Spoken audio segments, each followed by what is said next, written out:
بسم اللہ الرحمن الرحیم۔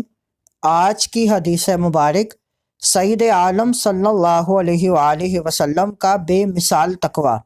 صحیح بخاری حدیث نمبر 2431، صحیح مسلم حدیث نمبر 1071۔ حضرت انس رضی اللہ تعالیٰ عنہ نے فرمایا، حضور نبی اکرم صلی اللہ علیہ وآلہ وسلم راستہ میں پڑی ہوئی کھجور کے پاس سے گزرے تو ارشاد فرمایا، اگر یہ اندیشہ نہ ہوتا کہ یہ صدقہ کی کھجور ہے تو میں اسے کھا لیتا۔ اس حدیث مبارک سے متعدد باتیں معلوم ہوئیں۔ نمبر 1، سیدنا رسول اللہ صلی اللہ علیہ وآلہ وسلم ایسے ہی بنی ہاشم کے لیے صدقہ حلال نہیں۔ نمبر 2، حضور سید عالم صلی اللہ علیہ وآلہ وسلم کا تقوی اس قدر اعلیٰ تھا کہ شبہ والی چیزوں سے بھی پرہیز فرماتے۔